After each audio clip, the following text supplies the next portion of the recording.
I used to believe that the deepest things in life announced themselves, that anything capable of changing the structure of a person would arrive with enough force to make the moment unforgettable. A conversation that split time in half, a confession that echoed long after the words disappeared, a single event that separated who you were from who you would become. I don't believe that anymore. The things that truly reshape us rarely make an entrance. They don't ask us to pay attention. They don't stand in the middle of the room demanding recognition. They simply appear so quietly that by the time we notice them, they've already rearranged something we can't put back. That's how this began, not with certainty, not with intention, just with the strange realization that my mind had started making room for someone it never planned to accommodate. I didn't notice it all at once. At first, it looked like coincidence, a thought interrupted by the memory of something you'd once said, a silence that somehow felt less empty after we'd shared it, a conversation that lingered long after it ended. Not because of the words, but because of everything the words failed to explain. I dismissed it. That's what I do with anything I can't immediately understand. I don't reject it. I don't embrace it. I observe it, carefully, patately, as if time itself will eventually expose whether something belongs in my life or whether it's only passing through. Most things are temporary. People arrive carrying certainty that fades the moment reality asks them to sustain it. They promise permanence with the confidence of someone who's never watched their own convictions dissolve. They speak in absolutes, always, forever, never, words that sound convincing until life quietly proves how fragile they really are. I've learned not to trust declarations. I've learned to trust patterns. Bartos don't perform. They don't need attention. They simply repeat until denying them becomes more exhausting than accepting them. And somewhere between ordinary conversations and ordinary silence, a pattern began to emerge, not in what you said, not even in what you did, but in the way my mind reacted after you were gone. That was unfamiliar, because I've spent years becoming self-contained, not isolated. There's a difference. Isolation is built from absence. Being self-contained is built from understanding exactly how much of yourself should depend on the outside world. I learned early that relying too heavily on people creates expectations. Expectations become disappointments. Disappointments become habits. And habits eventually convince you that disappointment is simply another word for reality. So I stopped building my life around what others might become. Instead, I built it around what remained constant: discipline, observation, distant. Those things never asked for more than I could give. They never disappeared because life became inconvenient. They stayed. Reliable, predictable, controlled. Control has always felt safer than hope. Hope leaves the door unlocked.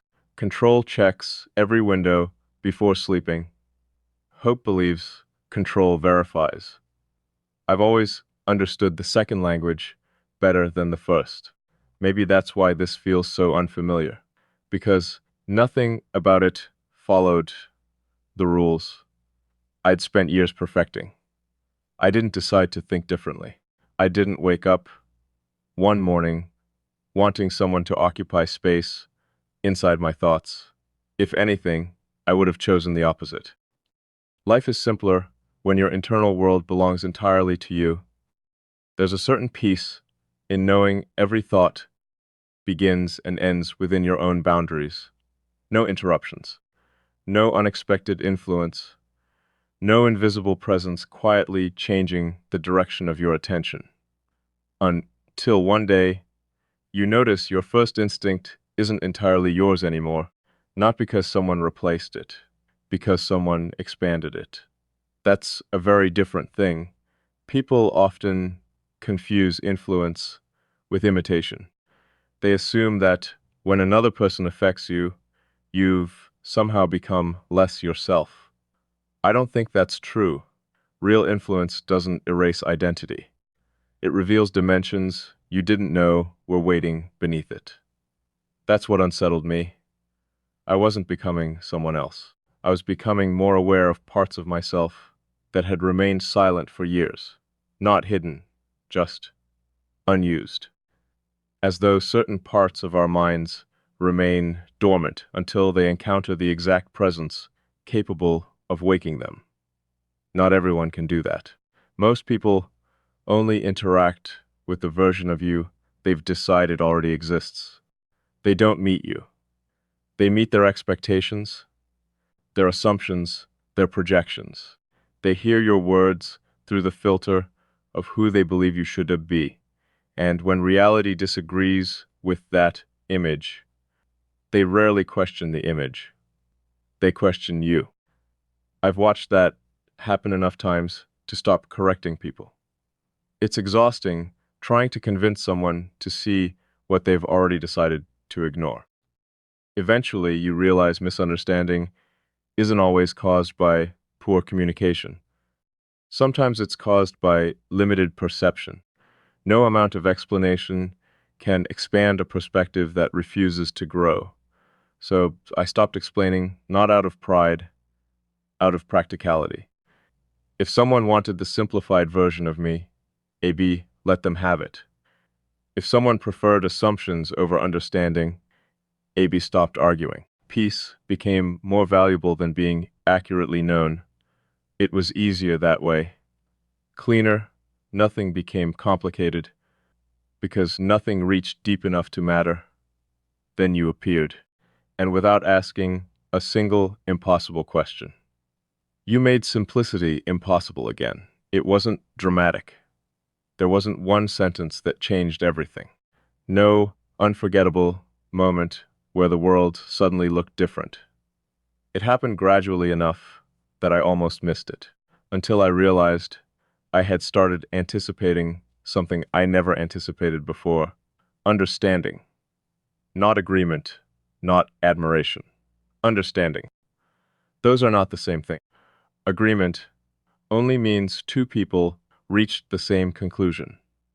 Understanding means someone can stand inside your perspective without needing to replace it with their own. Very few people know how to do that.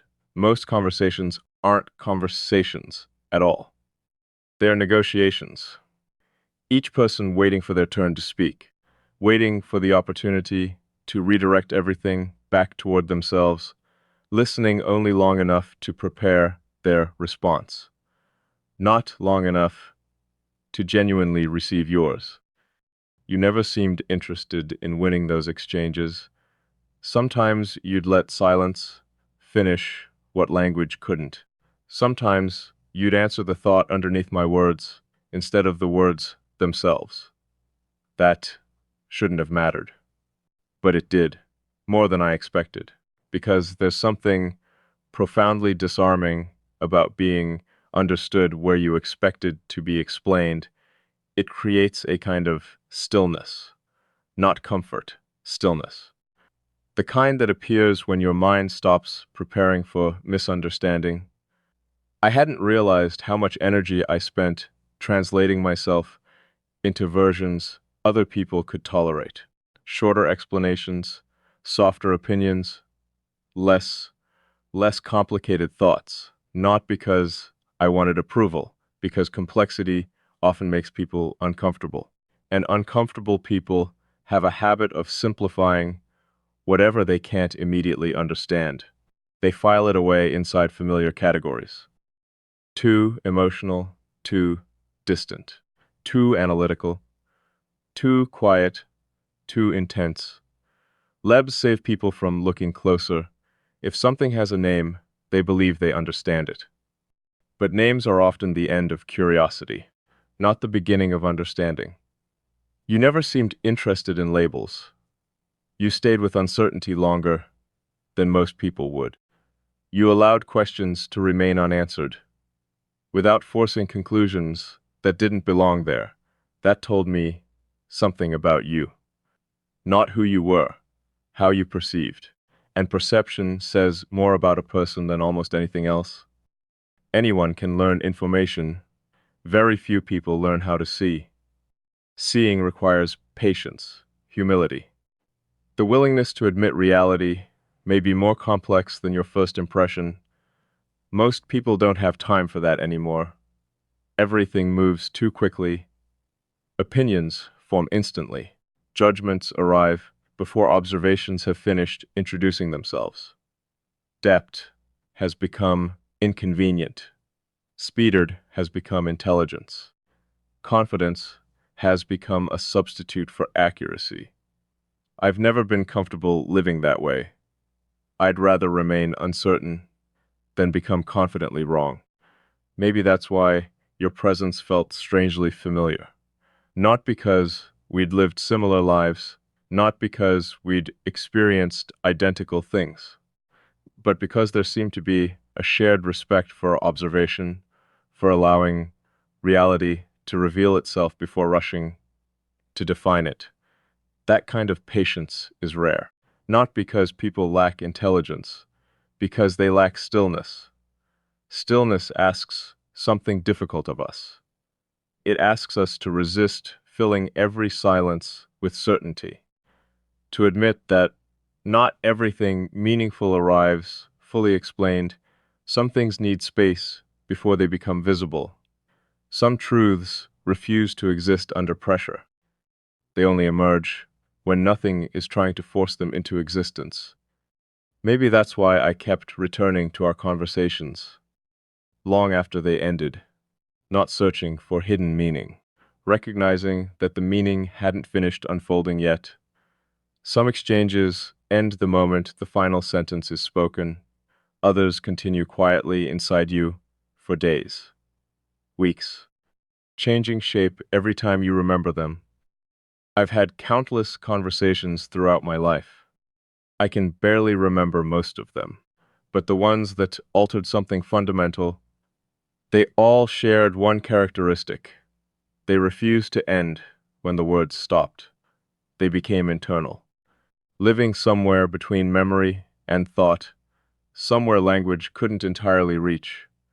That's where this exists now, not outside me, within me. And that realization carries a weight I still don't fully understand. Because once something reaches your inner landscape, removing it isn't as simple as walking away. Some people believe distance solves everything. I don't. Distance changes proximity. It doesn't always change significance. A mountain remains a mountain, whether you're standing beside it or viewing it from miles away. Importance isn't measured by location, it's measured by impact. And impact has its own timeline. Sometimes it happens instantly, sometimes it arrives so slowly that you mistake transformation for familiarity. Until one ordinary day, you catch yourself thinking in a way that would have been impossible before. And only then do you realize change didn't begin today. It began long ago, quietly, but honestly, without asking your permission. And perhaps that's the most unsettling truth of all. The most important things that ever become part of us rarely knock before they enter. I kept asking myself the wrong question. I wanted to know when everything changed. I searched through conversations, pauses, ordinary moments that should have remained ordinary, hoping I'd find a single point where the direction of all this quietly shifted. There wasn't one. That's the problem with real transformation. It doesn't divide your life into before and after. It blurs the line so completely that one day you simply realize you've been living inside the change for far longer than you understood. That's where I find myself now, not searching for answers anymore. Matching for accuracy, there's a difference. And waters create conclusions. Accuracy creates clarity, and clarity has never been interested in making me comfortable. It only asks that I stop pretending not to see what's already obvious. I've always trusted observation more than emotion. Emotions rise, they fall, they exaggerate, they minimize, they tell convincing stories that sometimes disappear the moment circumstances change. Observation doesn't behave that way. Observation waits, it gathers, it refuses to hurry because it knows reality isn't threatened by patience. If something is true, time will strengthen it. If it isn't, time will quietly remove it without needing an argument. That's why I never rushed to define what this was. I wanted time to challenge it, to expose every illusion, every assumption, every possibility that I had mistaken familiarity for meaning. But time did something unexpected. It didn't weaken what I noticed. It refined it. Um, every passing day removed another layer of uncertainty until all that remained was something difficult to dismiss. Not because it became louder, because it became more consistent. Consistency is persuasive. In a way, intensity never is. Anyone can feel something deeply for a moment. Very few things remain equally true after weeks of ordinary life. Ordinary life reveals everything. It's easy to appear extraordinary inside dramatic moments. It's much harder to remain significant inside routine. Yet, somehow, routine became the place where your presence grew strongest. Not during unforgettable conversations, during ordinary afternoons, quiet evenings, small moments that should have belonged entirely to myself. I'd be reading something, working through an idea, watching people move through their own lives, and without invitation. Another perspective would quietly appear beside my own, not replacing it, standing next to it, as though my mind had unconsciously begun leaving room for another way of seeing that shouldn't have happened. My thoughts have always been independent, carefully organized, every conclusion earned through my own observation, every belief tested against experience. I've never liked borrowing certainty from other people. Secondhand convictions always feel unstable. If an idea belongs in my life, AB need to arrive there honestly. That's why this feels different, because I didn't adopt your perspective. I discovered that it naturally aligned with places my own mind had already been quietly traveling. It wasn't influence, it was recognition. Recognition is strange. People imagine it feels exciting. I don't think it does. Real recognition feels unsettling, because it forces you to acknowledge something that existed long before you found language for it. It removes the comfort of pretending you never noticed. Once recognition happens, ignorance is no longer available. You either respond honestly or spend your energy avoiding a truth you've already seen. I've never been good at avoidance. Not because I'm brave, because denial requires constant maintenance. Truth doesn't. Truth simply waits vacantly, silently. It doesn't become less true because you're uncomfortable with it. It remains exactly where it was until you're finally willing to look directly at it.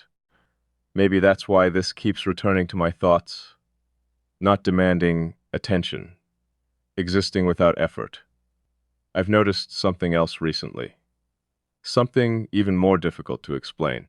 The way I understand myself has started to change, not dramatically, subtly, almost invisibly. I used to think identity was something fixed, a completed structure, something you protected from outside influence. Now I'm beginning to wonder if identity is less like a building, and more like a landscape. The mountains remain, the rivers remain, but every meaningful encounter leaves behind its own weather. Some storms reshape cliffs, Some seasons reveal paths you never noticed before. The land stays itself. Yet, it isn't exactly the same. Perhaps people are like that too. Perhaps we don't lose ourselves when someone truly reaches us. Perhaps we discover terrain that was always there, but never explored. That possibility stays with me, not because it's comforting, because it explains too much. I've spent years believing strength meant remaining unchanged, holding the same principles, the same distance, the same careful balance between openness and restraint. But maybe there's another kind of strength. The strength to let reality modify you without surrendering who you are, the strength to grow without calling it weakness, the strength to admit that another person's existence revealed dimensions you couldn't have uncovered alone. That's a difficult sentence to accept. Not because it depends on someone else, because it challenges the illusion of complete self-sufficiency. I've admired self-sufficiency my entire life. There's dignity in knowing you can carry your own weight, solve your own problems, stand alone when necessary. Those things still matter. But somewhere along the way, AB confused self-sufficiency with self-containment. They're not identical. One means you don't rely on others to become whole. The other quietly convinces you that nothing outside yourself could ever add anything meaningful. That's not wisdom. That's fear wearing the language of independence. I wonder how many people mistake those two things. How many spend years protecting themselves from the very experiences capable of expanding them. Not because they're weak, because they're careful. Carefulness becomes a habit, then a philosophy, then eventually an identity. You stop asking whether the walls around you still serve a purpose. You simply assume they always will, until someone arrives who doesn't challenge those walls. They make you question why they were there in the first place. You never tried to dismantle anything inside me. You never argued with my boundaries, never demanded more access than I willingly gave. That's probably why this happened at all. Pressure always creates resistance. Respect creates possibility. Most people don't understand that. They think closeness is earned by persistence, by pushing harder, by asking deeper questions, by insisting someone open up. I've never believed that. Anything forced into the light usually retreats the first chance it gets. Trust grows differently, quietly, almost invisibly, not because someone demanded honesty, because honesty eventually stopped feeling dangerous. That realization stayed with me longer than I expected. Not because it answered anything, because it revealed something about myself I hadn't noticed. I wasn't protecting silence. I was protecting accuracy. There's an important distinction. Silence can hide anything. Accuracy refuses to say what isn't true. I've always feared speaking too soon, naming something before I fully understood it, reducing complexity into language that felt complete but wasn't. That's why I've often preferred quiet. Not because I lacked thoughts, because my thoughts deserved better than rushed conclusions. Maybe that's why our conversations felt different. They never demanded immediate certainty. There was room for unfinished ideas, for possibilities that hadn't yet become beliefs, for questions that existed without shame simply because they remained unanswered. Very few people create that kind of space. Most become uncomfortable the moment certainty disappears. They rush to solve mysteries that were never asking to be solved. Some things aren't puzzles. They're landscapes. You don't solve a landscape. You walk through it slowly, constantly, allowing each step to reveal something the previous one couldn't. That's what this feels like now. Not a mystery, a landscape, one I never expected to find, one I still don't fully understand, yet every step somehow feels strangely familiar, as though I had been walking toward it long before I realized it had a destination. Maybe that's why I no longer ask whether this is real. Reality isn't determined by how easily something can be explained. Some of the truest things in life resist simple language. They ask us to experience them before attempting to define them. And perhaps that's where I am now. Not finished, not certain, but undeniably present, standing somewhere between understanding and transformation, aware that whatever comes next will ask even more of me than everything that came before. I used to think the greatest danger was losing yourself in another person. That was the warning repeated so often it eventually sounded like wisdom. Keep your distance, protect your peace, never give someone enough space inside your mind that their presence can change the rhythm of your own life. For years, I accepted that without questioning it. It sounded reasonable, responsible even, until I began asking a different question. What if losing yourself isn't the greatest danger?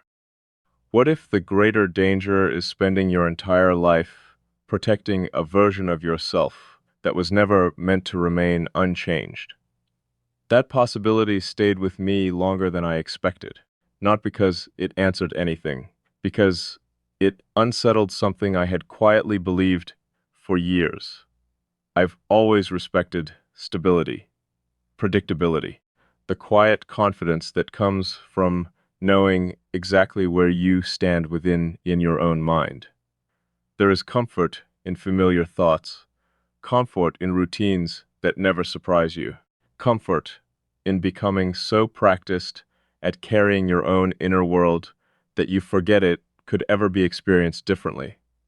I convinced myself that was enough. Maybe it was. For a while. But enough has an unusual habit. It often disguises itself as complete, and complete is a dangerous illusion. The moment you believe nothing meaningful can still happen to you, you stop noticing the moments quietly trying to prove otherwise. Perhaps that's why I almost overlooked all of this, because nothing dramatic demanded my attention. Life continued exactly as it always had, the same mornings, the same responsibilities, the same conversations with people passing through their own routines without ever looking closely enough to realize how much of themselves had become automatic.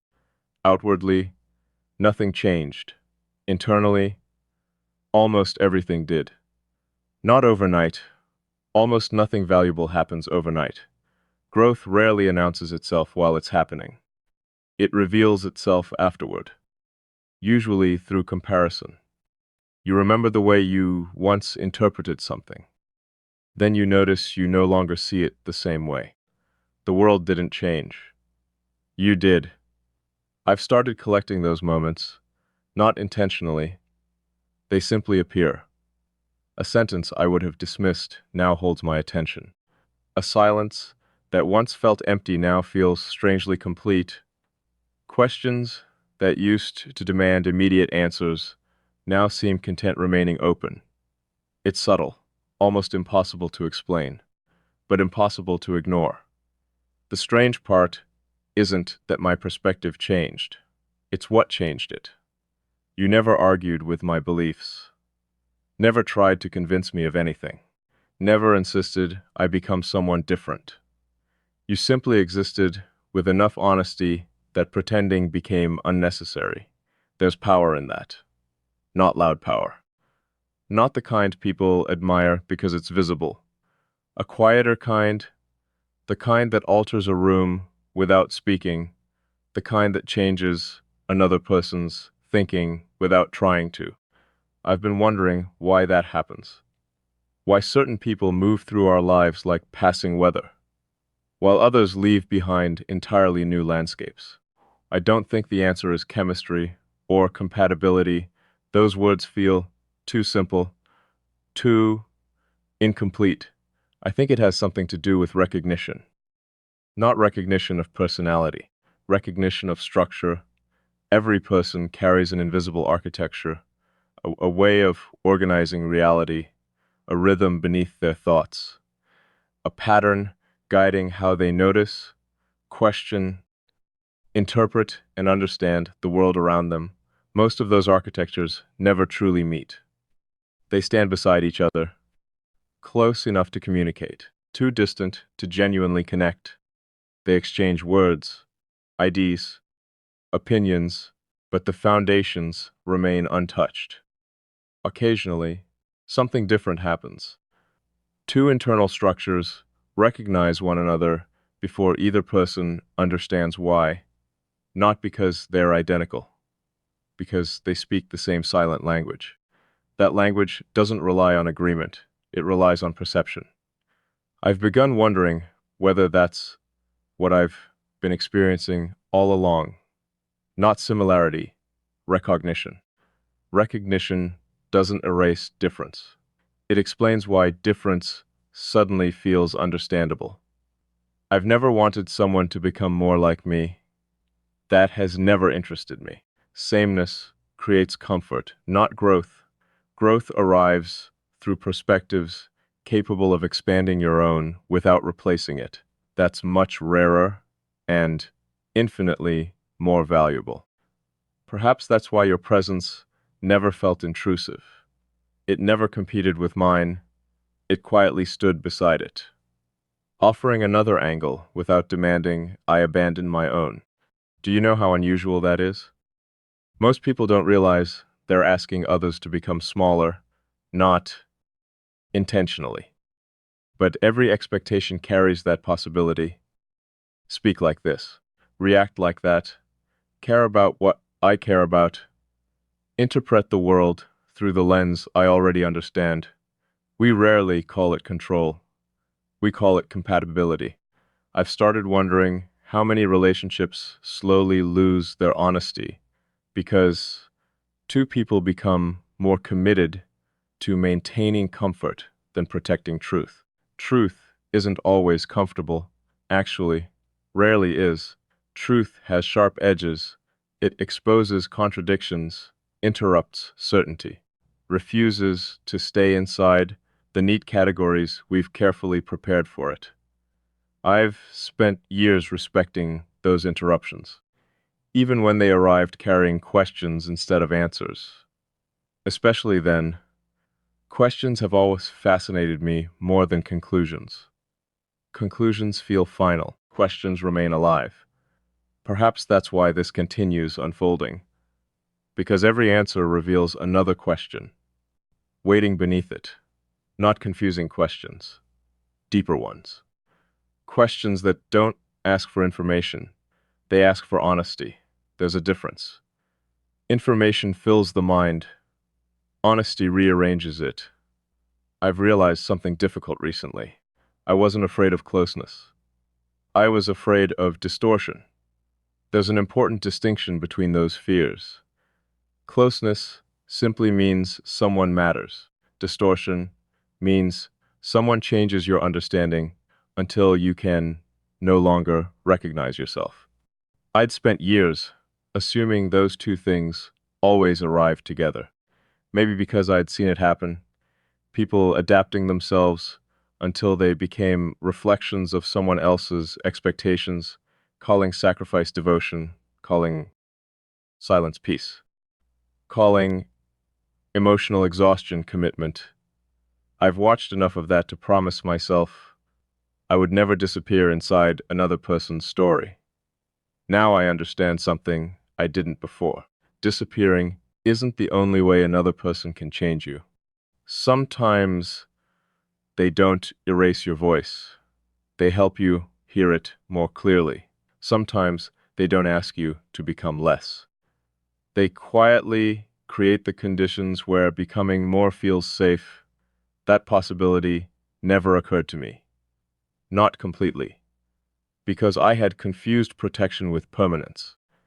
If something remained unchanged, AB assumed I had protected it well, but perhaps some things aren't meant to remain unchanged. Perhaps they're meant to become more accurate. I've stopped measuring change by whether it feels comfortable. Now I measure it differently. Does it move me closer to who I actually am or further away? That's a much harder question. Comfort can answer the first.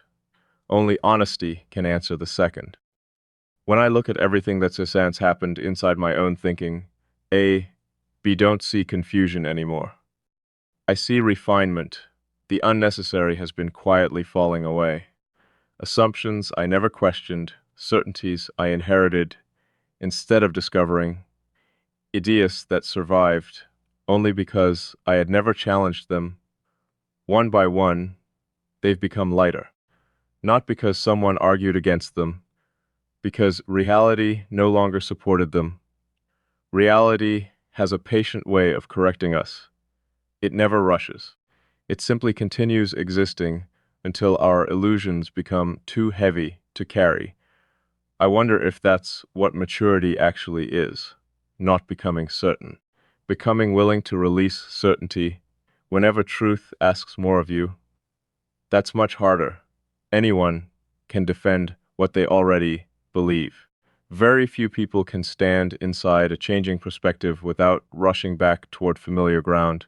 Familiarity is persuasive, even when it's limiting, especially then. There's safety in predictable thinking, safety in repeating yesterday's conclusions because they require no new courage today. Yet something inside me no longer wants that safety. Not if it costs accuracy, not if it asks me to ignore what has already become impossible to unsee. Once awareness reaches a certain depth, there's no honest way to return to the surface. You can pretend. You can distract yourself.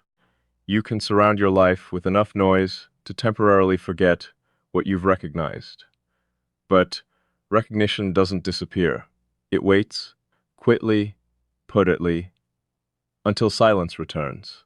And silence always returns when it does. Truth is usually sitting exactly where you left it, waiting without resentment, without urgency, certain that eventually you'll stop walking in circles and finally meet it, where it has always been. I think I'm getting closer to that place now. Not because I've solved everything, because I've stopped trying to escape what I've already understood. And somehow, that feels less like surrender and more like the first honest step toward becoming the person I was always capable of being.